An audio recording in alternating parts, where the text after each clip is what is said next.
We have Dean Vagnozzi doing something very special. Thank you so much for your time, Dean. Willing to come up here and spend an hour with President's Club members only. That's right. All of you should have in front of you as we speak a copy of Phil's IUL annual statement. This is what Dean's going to be going over for the next 45 minutes or so, explaining to you what it says, what it does, what it means, how the numbers got there. The purpose of this call is when you sit with client A, you can explain it exactly the way Dean explains it without any complications. Personally speaking, I just finished Dean's book. I picked it up 3 days ago, finished it in about 2.5 days. It revolutionized the way that I think about life insurance as a whole. That's right. It's insane what you don't know what you don't know. And then you read the book and then you don't not know it anymore. And thank God that Dean, I texted him last night after I finished it. I said, Dean, I said, Dean, we are on to something huge. I got to get a case of these freaking books. I said, I've got 30 people that I've already thought about in my head that I know that I've got to get this book to like immediately. I'm texting, all right, I got to get these books. Guys, if you don't have this book, after you hear this conference call, I don't know, whatever it is, $400, $500. Invest in these books. This book is a game changer. I've already got replies back this morning. Was it 400 bucks? 400 bucks for 56 books. That's right.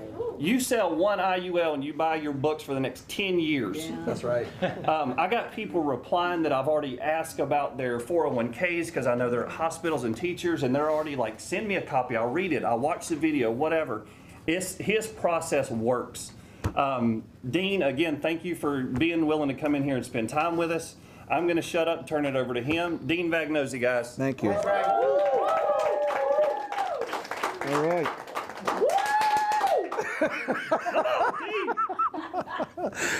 Thank you, everybody. And again, I feel so welcomed here, and I appreciate it. I'm like, what a great meeting we had at F&G a couple months ago, Andy. How fate has it. I sat across from this guy from dinner, and it's been we're only working together a few months, but I think we're both equally excited. We're gonna help a lot. That's first and foremost, putting the client first. You're gonna help a lot of people secure their finances, and oh, by the way, everybody is going to make a lot of money doing so, and it's a great feeling. So, just quickly, most of you may have heard this, but again, the book was written for me to summarize 15 years of how to sell IUL, and I did it so that I did it thinking I wanted to shorten my sales cycle. I did not write the book to distribute to advisors, and I'm glad you're able to benefit. I did it selfishly for myself. Nobody will read the book. Very few people will read the book if you just give it to them. I learned that the hard way. When I first finished the book 2 years ago, I didn't have much luck with it. And it wasn't until I just realized you have to be able to whet somebody's appetite in order for them to take the time to read the book. I don't know the statistics, but very few people in America actually will ever read a book after they get out of high school or college. That's depressing there, but you got to give them a reason to read the book. And the book, the contents of the book, for those of you who read it, will know I've got examples, multiple examples of actual client IUL policyholders where their statements come in year after year. What would happen with me over the years, I would write an IUL policy on somebody in 2004, and every year that client came in, 2005, 2006, for an annual review, and I would just show them the statement from, here's what we projected, and here we are 4, 5, 6 years later, and it's growing just as planned, and nothing else in their portfolio was doing that. When 2008 rolled around, and everybody lost money in the market, and my policyholders didn't lose any money, they put more in the following year. So I put all that in the book. So what I just did is I made a sales tool here. So what you have is Phil is a 72-year-old gentleman. He's actually 73 now, but he was 61 years old. And what I'll do, just so you know, so I'll kind of go in the role play right now. I'm going to give you guys the 5-minute summary right now. And then we'll stop and I'll spend much more time on all the numbers. But I also don't want to overcomplicate it. I mean, Andy Lee, in his text to me last night, you said it's really as simple. If people read the book, they're going to buy it. Very. So I don't want to make it sound like this sheet here. I could spend a long time on it, but if you spend any more than 5 minutes with somebody, you're probably spending too much time. So what I'll do is, once I have somebody, the key is obviously to have somebody in front of you that is in an ideal candidate for IUL, and the President's Club members, we're going to make sure you understand who that person is, but somebody who is relatively healthy, somebody that is saved. Probably the most important thing is somebody that's relatively healthy, and it's somebody that is actively saving money. There's a bunch of other ideal characteristics. It'd be nice if they are married. It would be nice if they had kids. All that stuff. The more of the characteristics, the better. The higher chances of you making a sale. But if they're actively saving money and they care about their finances, which should be a substantial amount of people that everybody listening to me knows, you want to get this statement in front of them. And we start with, so I'll show somebody's generally putting money in a 401k or the market. They got money, a brokerage account at Ameritrade or E-Trade, and they're making money with the market. They're losing money with the market. They're paying taxes on their gains, right? So I have that conversation. You can't just launch into this statement. You have to have a general idea of where their money is, right? And the only way someone's going to appreciate this is they have to compare it to what they have. All right, so I've gone through a discussion, short or long, that I've got somebody in front of me that I know has buckets of money in multiple places, or they're actively saving money, okay? That's the given. That's a prerequisite to this. Then I'll show them, so I'll put this statement in front of them, and I'll say, let me show you something. There's a product out there that's called Index Universal Life that came out in the early 2000s, and it's not to be confused with whole life. I'm in sales mode, by the way, right now. This is pretty much what I say. It's not to be confused with whole life. It is not to be confused with an indexed annuity.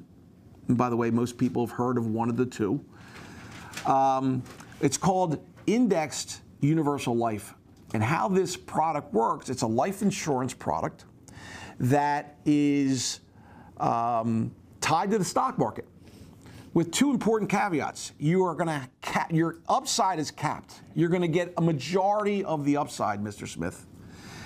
And in exchange for only getting the majority, you're going to get none of the downside. The product is contractually guaranteed by a multi-billion-dollar insurance company that if the stock market loses money, you don't lose the penny, right? So capped up, you get most of the market's upside, no downside.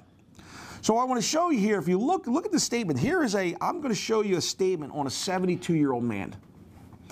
And because I'm showing you this statement, because if this works for a 72-year-old, and it's going to work for you, and generally whoever the heck I have in front of me is usually much younger than 72. So it's going to work for a 72-year-old, it's a no-brainer for you. How can I prove this guy's 72 years old? Well, look, you can see where it says issued age, upper right-hand corner, everybody. See where it says issue age, 61 years old. Phil was 61 years old in 2006. This policy was, see where it says policy date? Policy date is 2006. That's when it was issued. Phil was 61. This is an annual statement that came out on December the 17th, 2017. So the report period is 2017. If you do the math, he was 61 in 2006. He was 72 years old in 2017 when this statement came out. Now, this gentleman put in $30,000. It says annual premium. He put in $30,000 for like 6 years in a row, and he hasn't funded this thing in 7 or 8 years. And how can I prove that? Look, he starts the year. Now I'm going down towards the middle of the statement. Phil starts the year with $313,506. And I literally just put my finger right there on that number. And over to the left, it says current value at the last reporting. So you can see, and guess what? Look at the blue, block sections. They're highlighting stuff. So the policy starts with 313 grand, Net premium paid, that's the second line down. See it on the left? Net premium paid. And I point out this guy put no money into this policy. See, as long as you have enough money inside the policy that can pay for the fees, you don't have to make contributions. See, most people think that you've got to pay these policies forever. You don't. Whole life you had to pay forever. Universal life is designed, as long as there's enough cash in the policy, you don't have to pay it forever. So he puts no money in. Look at the third line down, interest credited.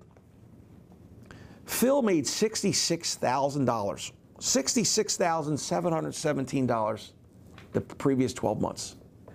Now let me just do the math for you.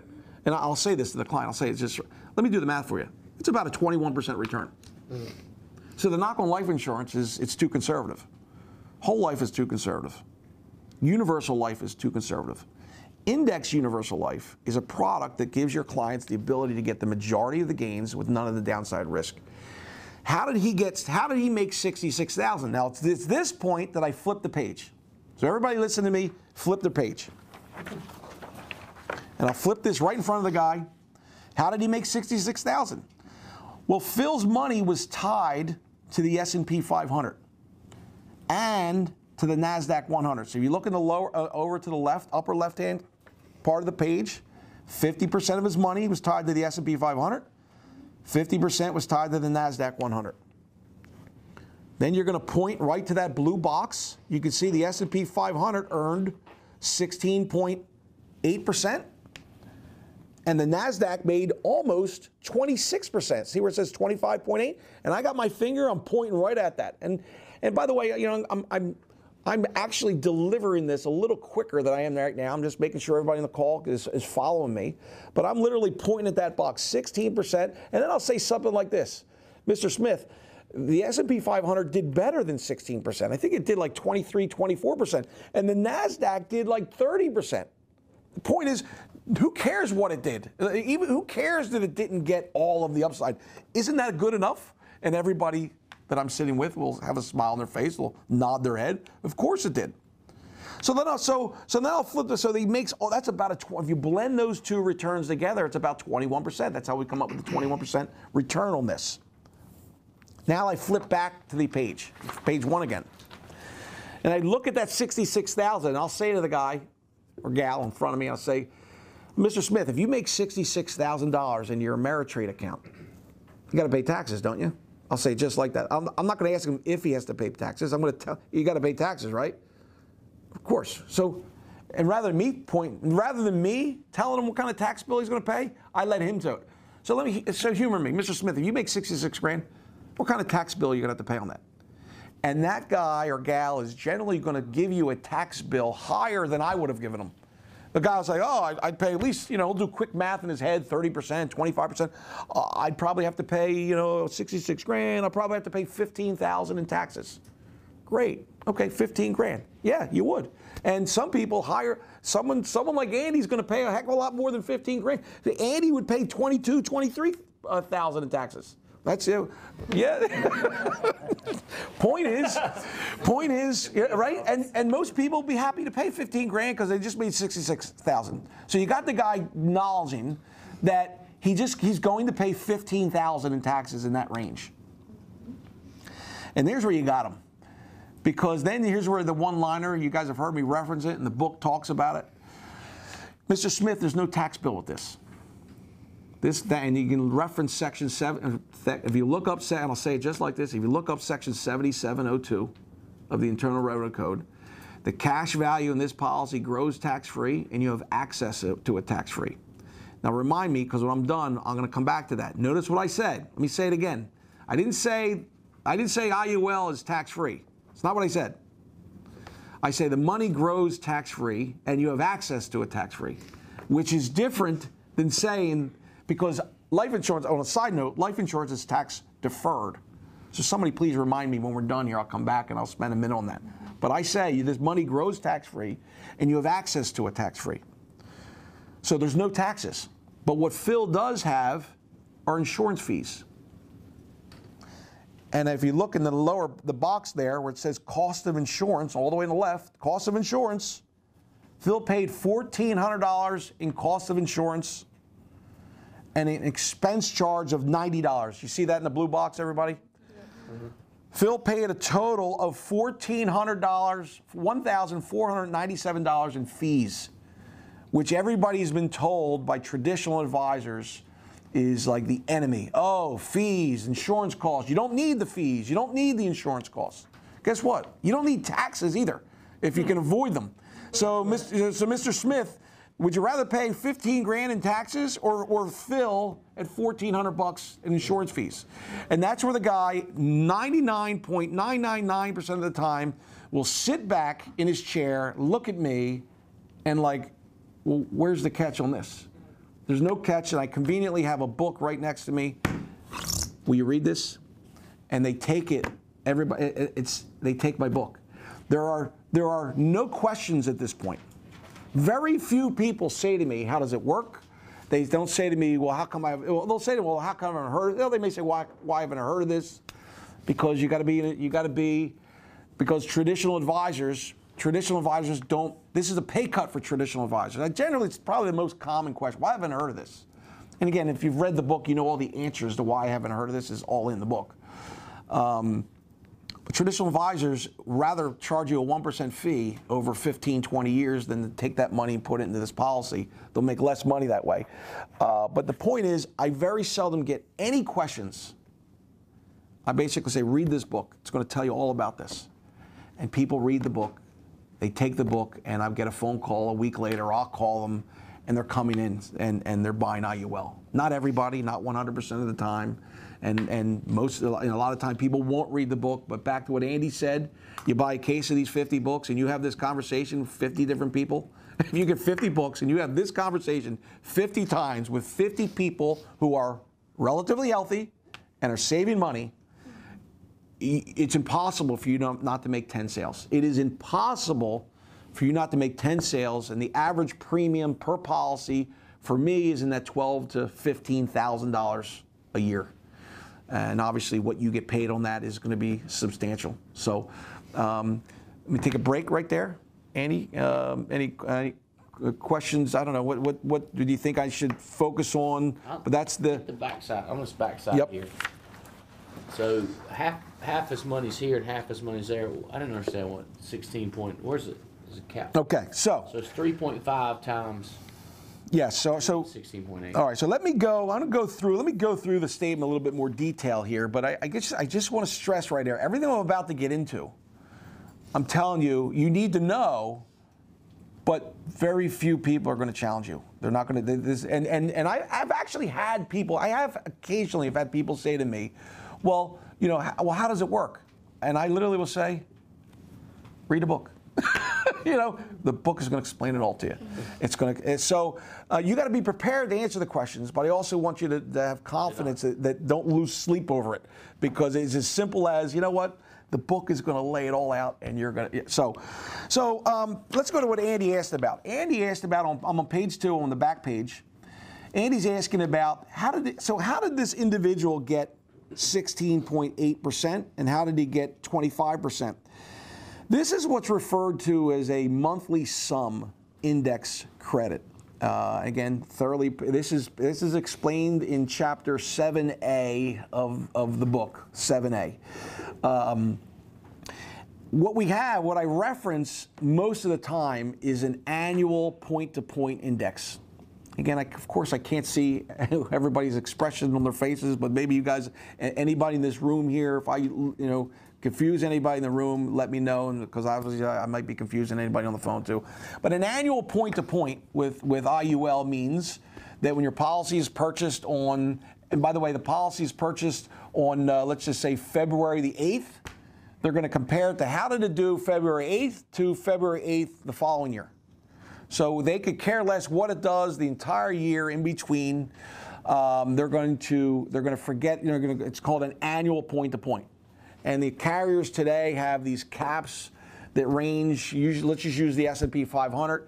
I've seen caps as low as 11%, and some of the carriers we work with are as high as 15%. That is an annual point-to-point. And I want to stress right now that the annual point-to-point, statistically and historically, is going to be the best performing index. Okay? Now, that being said, when this policy was issued in 2006. So most of these carriers today have better products than they did in 2006. In 2006, this particular insurance company, it's really irrelevant who they are, so I'm not even going to mention it, but this particular carrier did not offer an annual point-to-point. They only offered a monthly sum. So just about every company that you're going to write with offers annual point-to-point. They offer monthly sum. They offer multiple indexes. But again, at this time, in this instance, they use a monthly sum. What is a monthly sum? You see where it says cap of 3.5%? Mm-hmm. Okay, that means with a monthly sum that this gentleman could get, the policyholder can get 3.5% gains each month. So if the S&P 500 went up 4% in a month, what is this client going to get? 3.5. 3.5. If the S&P 500 went up 2% that month, what's he going to get? 2. He's going to get up to 3.5. If the market does 8%, he's only getting 3.5. Now the catch, the negative of this index, and I hate to make it sound negative, but there's the negative of this index. So here's what most people will say. Maybe whoever's listening to me is thinking to themselves, well, gosh, 3.5 times 12, that's 42%. Man, why don't I just pick that index? Because the catch on this index is, although you're capped on the upside at 3.5, there is no cap on the downside. Now, I want to make sure I don't lose you here. What that means is, and again, it's tough to do this without in the book, section 7A, there is a graph that shows you. If the market goes up 3.5%, say the market goes up 3.5% 2 months in a row, you're obviously up 7% total. Then the next month, the market drops 9%. So one bad month of 9% loss will more than wipe out 2 good months. You follow me? So this particular policy, this particular year, I hate to say it like this, was like the perfect storm. I hate to use not the storms of word. It was the perfect scenario. The market had a slow, steady growth did not have many negative months. That's why Phil had fantastic returns on his policy. But generally what I see is you'll see a bunch of good months, but you'll also see 2, 3, 4 months of negative 4% returns, negative 5% returns. So the netted out is this monthly sum index. All it takes is 1 or 2 bad months to wipe out a lot of good months. Now, if there's a bunch of bad months and you're negative for the year, what's the insurance company do? They give you 0. You won't lose any money, but in order to calculate your gains, they factor in the negative months. So at the end of the month, if it's 0, if it's negative, you get a 0. That's why the annual cap generally does better than this. But again, you're never going to have to explain this. No one's ever going to say to you, and if they do, explain this to me how this works. I highly recommend you just, again, read the book. It's really, I don't want to oversimplify it, but read the book. Your goal is not to make them an IUL expert right there. Your goal is to get them to read the book. The book is going to make them the expert. Okay? So, other questions in the room here? Anything unclear on the statement? I can think of a couple things. If you guys chime in here, if you take a look, anything that may confuse you. So, if I'm going to back page 1, I want to stress how. Okay. Let me talk about the death benefit. You guys are probably sick of hearing me saying in the book, but in the book we talk about the death benefit. See what this has made possible. Why are Phil's insurance costs so low? Okay, they are so low. Again, you won't get hit this right then and there, but they are so low because the death benefit was designed to be as low as possible. So when you become experts on how to run the illustration software, because you all have to be, don't rely on anybody. I'm never going to stop saying that. Do your own illustrations. When you do an illustration, you can designate for the contribution going in. So this guy Phil put in 30 grand. I think it was for 6 years in a row. So when I ran the illustration, I could have checked the box that said maximum death benefit, but instead I checked minimum death benefit. See, maximum death benefit, his insurance death benefit would have been, don't hold me to this, his death benefit would have been 1.3, 1.4 million. But his death benefit when I issued this policy was like 450,000. So his death benefit was 75% lower by checking that box. Now look, all of us make money on death benefit. The higher the death benefit, the more money all of us make. And that's the lure. But most advisors out there design the policy for the highest death benefit. And what happens, what suffers?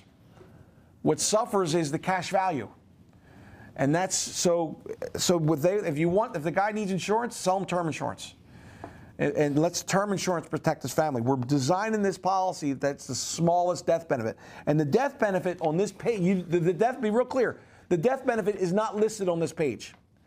Because the death benefit was on page 3 of the statement, and I didn't feel like handing out a 3-page flyer, obviously. So, point is, his death benefit was like at the time, $400 and some thousand.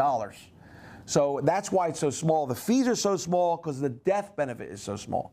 And the other thing that's key about that is, because you're making the death benefit so small, that's why Phil is able to stop the premiums after 5 or 6 years. Because think about this, he's putting 30 grand a year in, just say 6 years. That's 180,000 that he's going to put into this policy. His annual insurance fees are $1,500. How many years of insurance fees could $180,000 pay? A lot. And see, what you're doing, what this statement is doing, and I can't underemphasize this, you are looking like the genius to your prospect. You know what I mean? You look smart. You're looking smart by explaining this and explaining how like you've got the inside scoop on the right way to design this thing. So again, Phil, the plan was 30 grand for 6 years in a row. Then he was done, and you can see where it says net premium paid of 0. Let me take a stop here. Questions? Yeah. Hold on. Yeah. What is the reallocated amount? The reallocated amount. He's asked something. It's okay.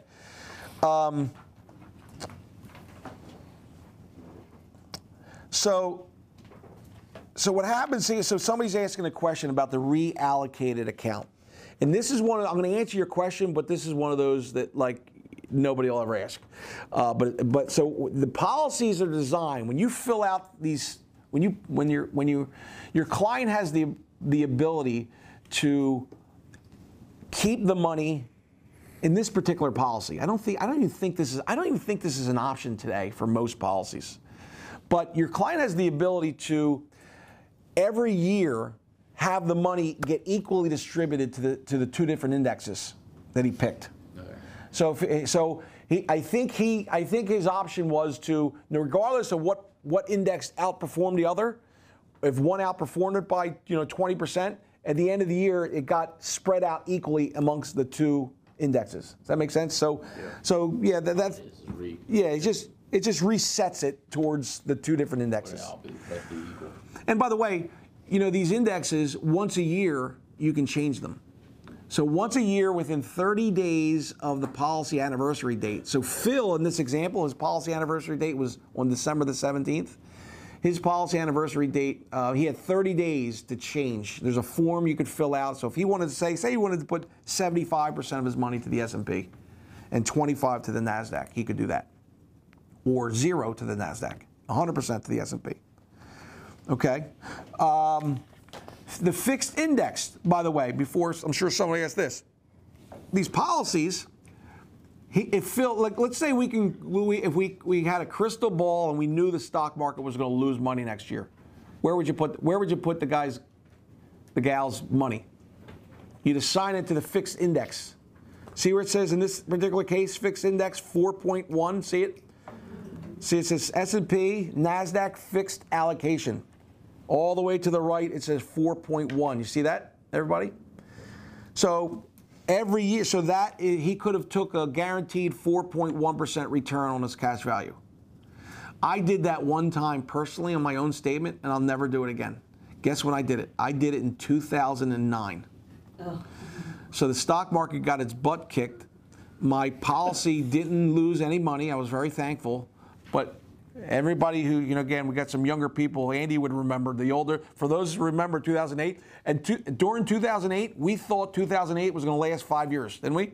Like the world was coming to an end. And I went to the fixed allocation, and 2009 was a monster year, and I could have earned 20% of my policy, and instead I got the 4%. So I will never try and time the market. I stay away. I always stay in the indexes. Any other questions are coming up, Andy? Yes, go. Yeah. So Dean, the reason why the cost of insurance, because this is option A, insurance policy. Yes.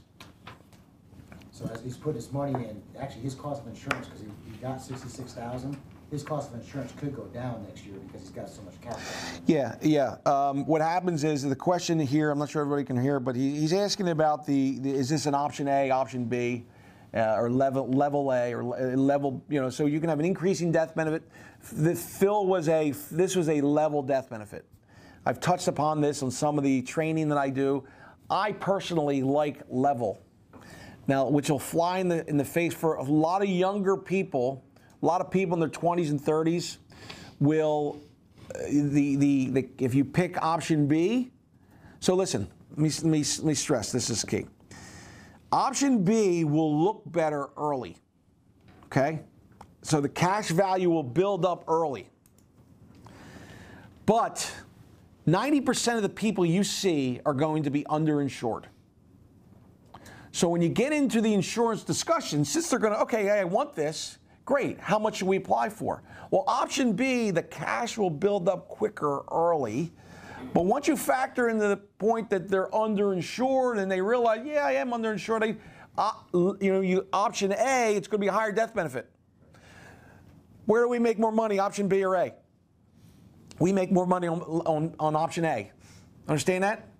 So you gotta, I made, so when the first several years I was selling IUL, like 99% of my cases were option B, where the death benefit started even lower and ratcheted up. But once I realized that, wait a minute, if I just see the same amount of people that I'm seeing each year and put them in option A, where the death benefit is level, that's what I did. I put them in option A, and my sales went, my income went substantially higher because you make more money on option A than B. But you have to do it, but you have to make sure it's right for the client. And how I justified it, because I started bringing up the insurance discussion more. Whereas when I first got into it, it was just all about the cash value buildup. Follow me? But then I started realizing, like, all right, Mr. Smith, Mr. and Mrs. Smith, you're 37 years old and you got 3 little kids and you got $300,000 of life insurance, but you make, you make $100,000. You're way underinsured. Okay, you like this product? Well, cool. Let's do option A. You'll get even more insurance coverage, and 99% of the people agree with that. And I made more money, so everybody was happy. Make sense there? Yeah. Let me explain that, okay? A is increasing. No, B is increasing. A is level. A is level. Again, very key. Again, this is why everybody listening to me needs to become, this is what you'll goof off on your own. Like, spend time on your own, work in the illustration software, run hypothetical scenarios on you, your spouse, your uncle, your aunt. Like, put hypothetical scenarios showing money going in each month, showing lump sums. Point is, run the scenarios, run an option B, option A. You'll see for yourself how much quicker the cash value grows with option B. Again, the more cash there is, the less death benefit there's going to be. We get paid on death benefit. So again, you're doing what's best for the client, but I'm just telling you, I've had a lot of success reminding the client that they're underinsured, and most of the time they're like, yeah, let's do option A. Yeah, question? Would you still do option B though if the client's going to put the max premium in? Because you did minimum death benefit, max premiums. Well, hold on. You can, okay. So the question just came in, would I still do option A? I do max you guys, the term is MEC, modified endowment contract. You want to fund these policies right up to the MEC limit, and there's a MEC limit for option A and B. Yeah. So every policy I ever sell is funded to the MEC limit. And again, option A, you can do a minimum death benefit option A and a minimum death benefit option B, is my point. The answer. I'm getting fired up, yeah. Other questions here in the room? Andy, anybody? Other questions? What else on this can I spend? The reason why there's money here in this fixed allocation, because at some point he had money allocated to the fixed account? Yes. Okay. Yes. The question was, why is there $183,000 in the fixed account? Yes. The previous. Let's see. I'm drawing a blank on this. I don't have. The question is, why is there $183,000?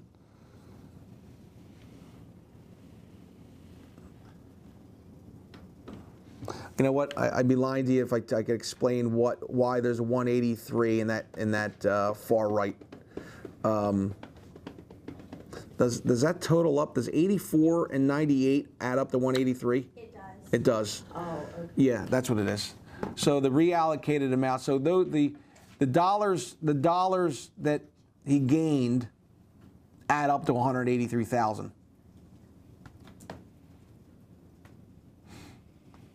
I'm trying to think. There's something else here. Now, see where it says interim allocation again. This is stuff no one's going to ask you. But if interim allocation, if somebody puts money into the policy halfway through the year, in this particular policy, it would go to it would sit in an interim allocation. See how that interim allocation would also earn 4.1. So that's like a bank account. That's like a sweep account. It goes into that account until the policy anniversary date.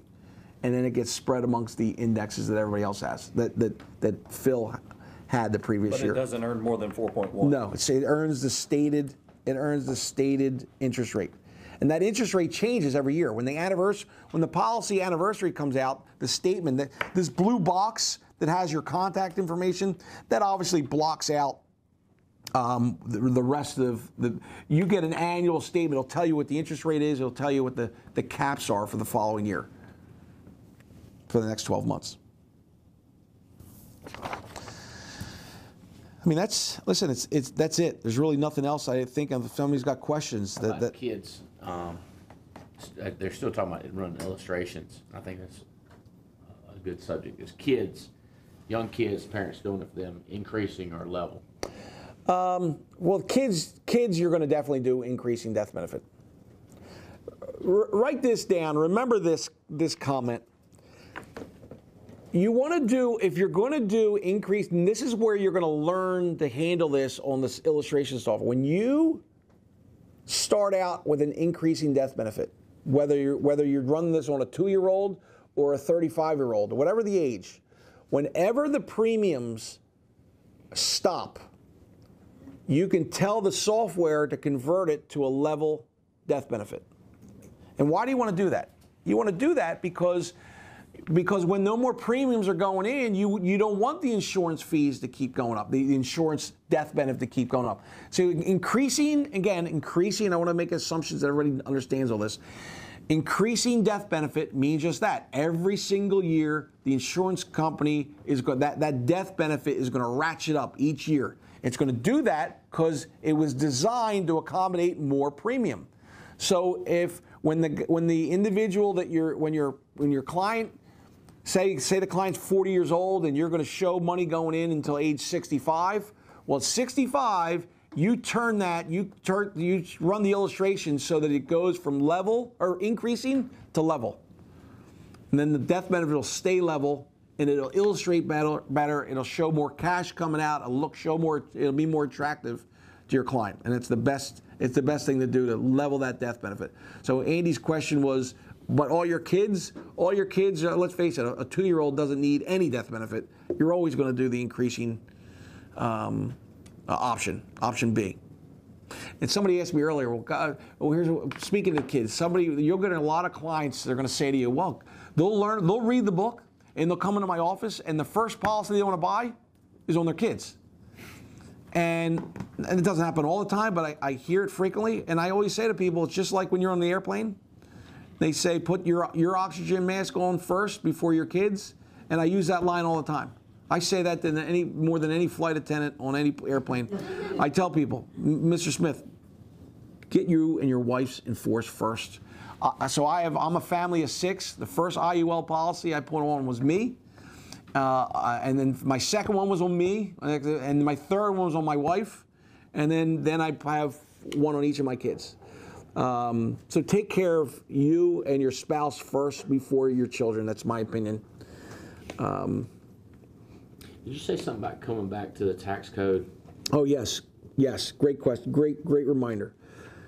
You have to understand something. Cash value life insurance, the death benefit, let's be real clear. The death benefit payout is income tax free. No ifs, ands, or buts about it. The death benefit is income tax free. The cash that builds up it depends. The cash builds up is technically classified. This is very important because as smart as you'll look with the rest of the book and all this other stuff we're telling you, you will look that stupid if you mess this one up. Cash value life insurance, the cash grows, it is tax deferred. It is classified as tax deferred. Why? If a client puts in $100,000 over, whatever, 10 years, and then 20 years later, that $100,000 that he put in is now grown to $300,000. And now the guy is 70 years old. If he cancels the policy, he's going to get $300,000. He's also going to get a tax bill. Don't cancel it. Right. Well, hold on. Great. Hold on. I'll come back to that. If he's stupid enough to cancel the policy, he's going to get a tax bill and a $200,000 gain. Right? So the IRS, in fairness, when they write this insurance regulations, they can't predict the future. They don't know if the guy's going to be foolish enough to cancel the policy. You want to die with a penny in this policy. So it's tax deferred because if the individual is foolish enough to listen to some Merrill Lynch advisor who tells him to get out of it, he's going to get out of the policy. Merrill Lynch must hate me, by the way. They're going to get out of the policy, and they're going to get a tax bill. However, if during retirement years, whenever you take the money out, you're going to take it out. You can take it out as a withdrawal. You can take out what you put in. If you put in 100, you can withdraw it, and anything over and above what you put in is going to be classified as a loan. Okay, and that's why your death benefit is coming down, because the insurance company, in essence, loaning you, they're giving you an advancement on your death benefit. And I go back to the death benefit's tax-free. No caveat to that. No, that when you die, that death benefit, there's no tax to it. So if you take money out as a loan, that's why, and you die the next day, your death benefit will be whatever your death benefit was, less the advance on the cash they gave you. Hopefully that's clear. So when you say stuff to people and I go back to now that I gave you that, I say to people, this money grows. Now think of how I say it. The money in your policy grows tax-free, and you have access to it tax-free. See how it's slight? That's not inaccurate. That's accurate. Whereas if I said the money grows in policy, the money is tax-free. That's wrong. Money grows tax-free is different than the money is tax-free. Follow me? What's your response to the client that says, when you hear the word loan, the first thing that you think is, well, I got to pay it back. Right. What's your response? You don't have to pay it back because you don't have to. I tell everybody. This goes back to, hey Andy, what am I going to tell you? This goes back to, what did you say the best part of the book was? The bank part? Oh yeah, I'm my own bank. Yeah. So I tell people, let's just say from whenever up to retirement. Up to retirement, if you want to use the money to go make money, you got some great investment you want to buy, get the money out to go make an investment. Get the money out to buy a car to avoid interest with some, to the car company. If you're going to take the money out of the policy only take it out if you're going to pay it back during your working years. But once you get into your retirement years, the plan is then not to pay it back. So again, think about this. I'm just swagging numbers here. You got $1 million death benefit, and you've got $400,000 of cash in it. And let's just say you're 70. Well, if you take out 30 grand, well, see the leverage the insurance company has on you? They'll give you, be real clear, when you take out 30 grand of the policy in that scenario, you're not taking your cash, you're taking the insurance company's money. So you don't have to pay it back, because if you don't pay it back, they've got $1 million. They owe you $1 million. So if you take out 30 of cash and you don't pay it back, that's why you're going to get 970. You follow me? So you do not have to pay it back as long as there's enough money in the policy to do what? To cover the fees. So again, you're not going to, realistically, your clients are never going to pick up the phone and withdraw all of the money. If somebody's got 400 grand, picking a number, $1 million of death benefit, 400 grand of cash, why would a 70-year-old pick up the phone and take all 400 grand out? That'd be stupid. Take out, take out 20 grand a year. Take out 30 grand. Take out, that's why you run in the software, being an expert at software, you're going to show them a projected how much money they can take out over a 20, 30-year period so the policy doesn't lapse. Does that answer your question? 100%. Bottom line is, you got the insurance company, do you have to pay it back? No, you don't have to pay it back. That's why the insurance company will deduct it from your death benefit. How did Dean structure the annual payments if taken from other investments? Was it taken? Yeah, so, okay. In lump sum, distributed over the years? He's asking me, so the text, Andy got a text, how did Dean, so with Phil, so I'm just going off of, I just know, this guy, by the way, this guy Phil is become such a great friend of mine. He jokes, he says he should get a royalty on the books. He said, so Phil happens to be a high net worth guy. Phil's got several $1 million. And this is a policy that is a relatively small piece of his portfolio. At the time, he was 61, again, 12, 13 years ago.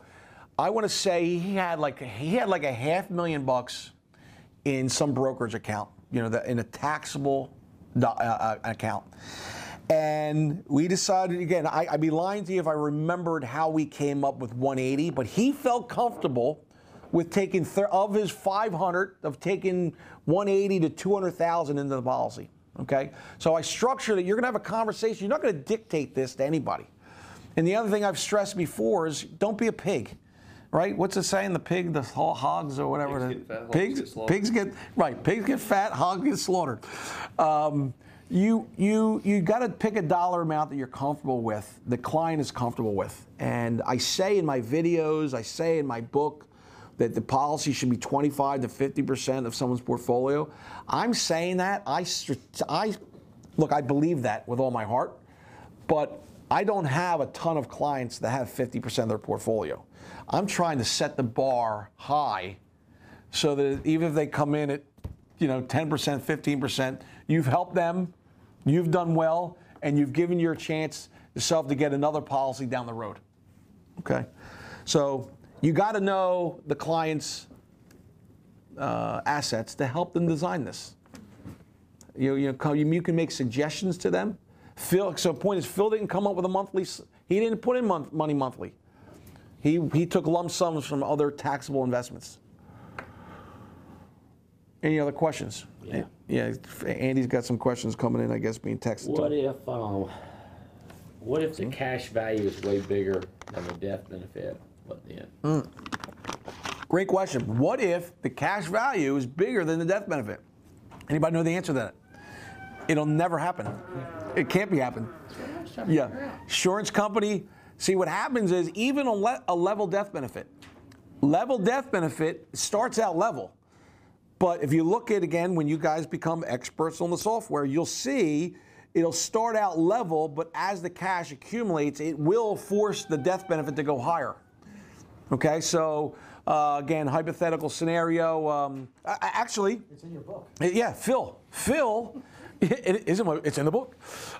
Phil's policy on Chapter 7, my second edition. Some of you may have my first edition.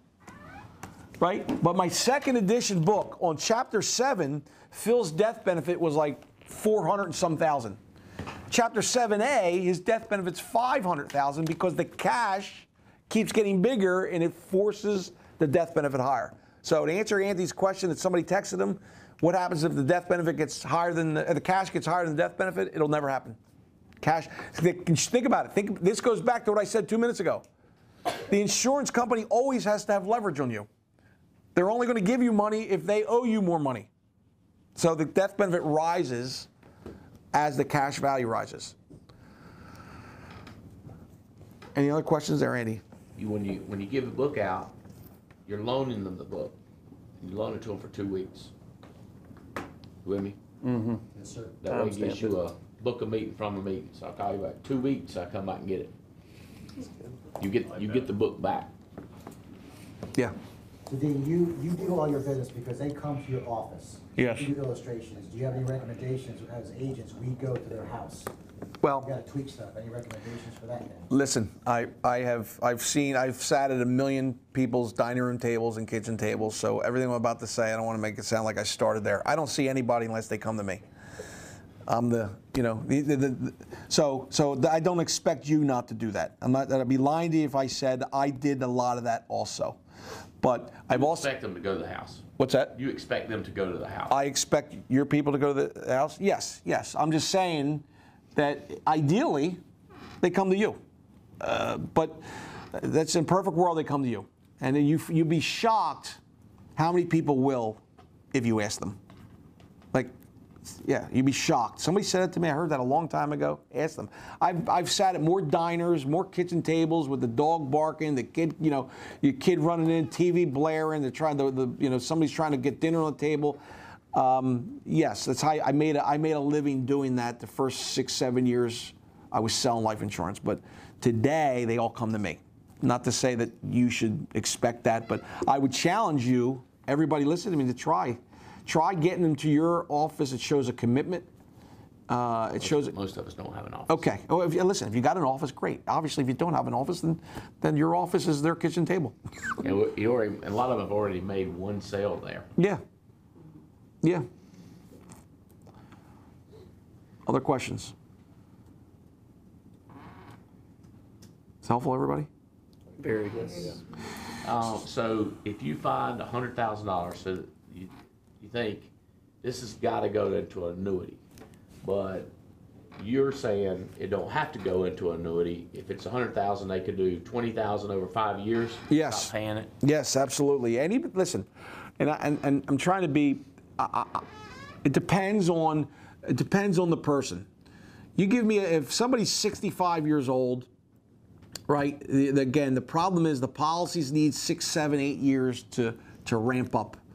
And if the guy or gal doesn't have that period in time to ramp up with the IUL, then the annuity is the better fit. But if somebody's got the time horizon, and if the money's coming, obviously again, if it's an IRA, you can't use IRA for IUL. You can't use IRA money for IUL. It would have to go into annuity. But if you have somebody who's got money in a taxable environment, 95% of the time, IUL is going to spit out more money. And that's key because the annuity may look like it has more money 10 years from now. It may look, but the annuity, you have to pay the taxes on the gains on the annuity.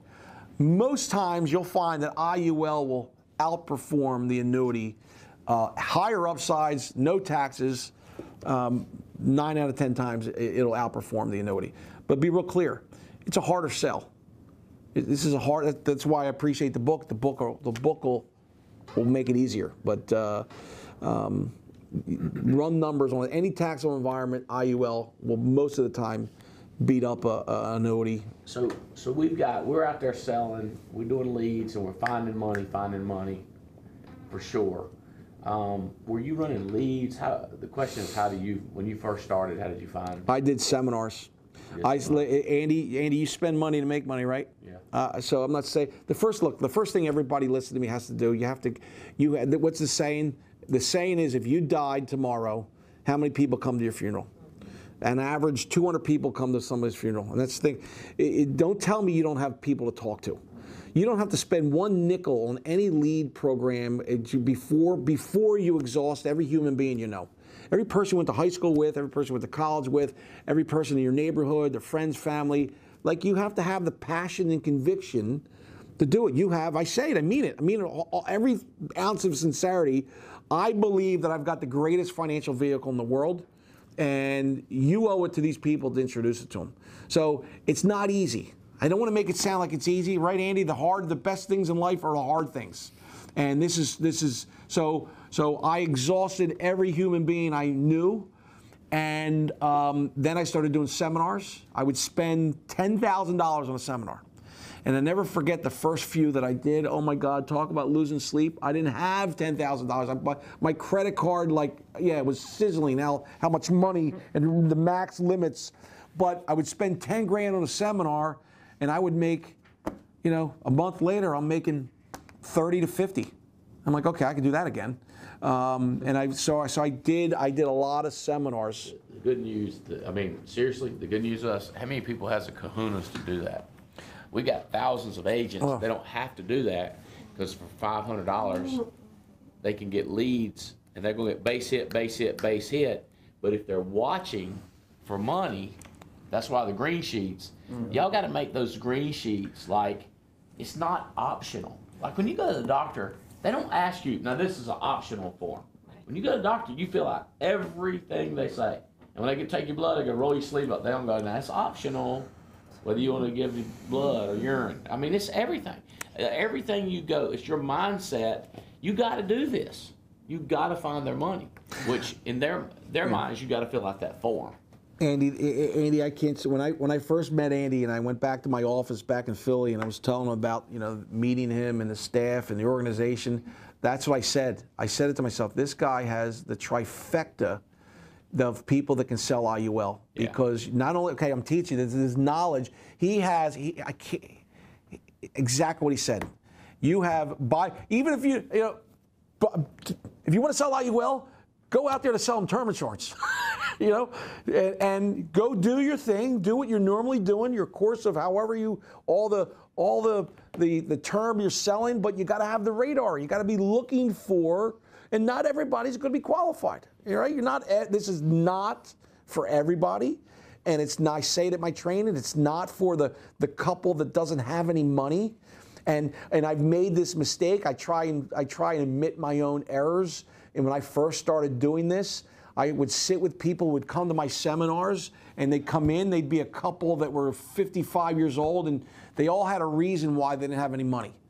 And then, but they're ready now. They can save $1,000 a month now. They had no money to their name, and they heard my IUL story, and they're ready to sell now. And I sold a lot of IUL that way, and looking back on it, it wasn't the right thing to do, because if you got no money, if you don't have any money, you know what the first thing you should do with your money?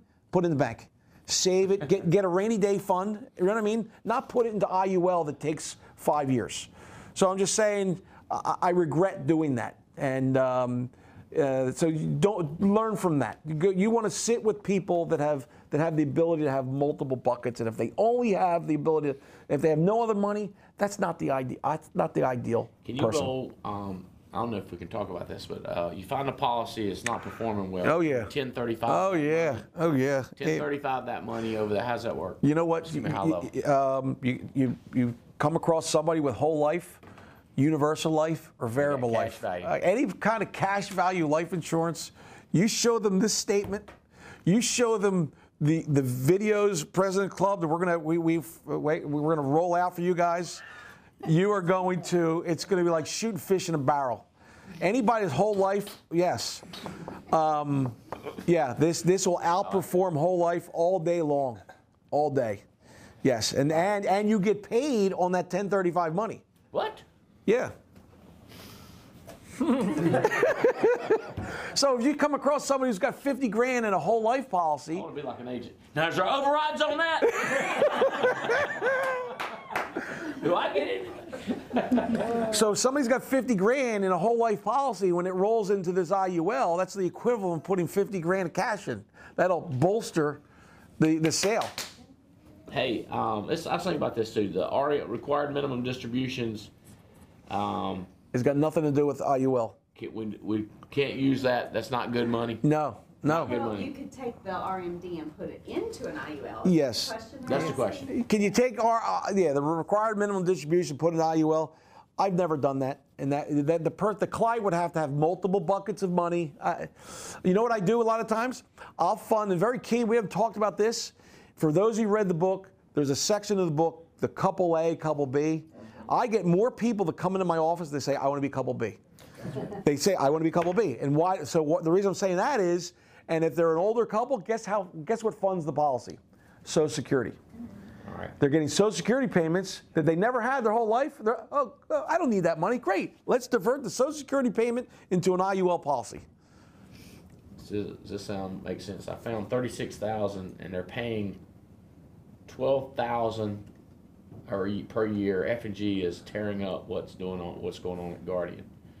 Apparently, they got at Guardian paying 12,000, and F&G beats us. Yes. In other words, look, without even just my experience, without even you finish the sentence, he said Guardian. What does Guardian mean? Guardian's a whole life carrier.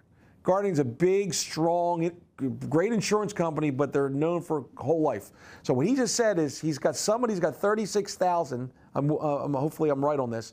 36,000 in a Guardian policy. If you show 36,000 coming out of a whole life policy, right, and put the same money in IUL, IUL is going to have, 30% more money it's going to generate. So that's a lot. It's a lot of money. So you just 1035. 1035 it, and then whatever. Say the guy's got 35 grand in his whole life policy, and let's say he's putting in $500 a month.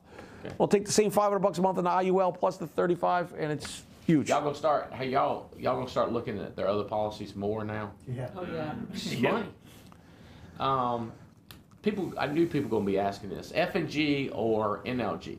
I'm kind of an F&G man because I've been with him for 20 years. He likes F&G, but a lot of people love National Life Group, and Mike Duncan is a lot of fun to be around. But we don't really care. The reason we got two companies, F&G has a higher cap right now.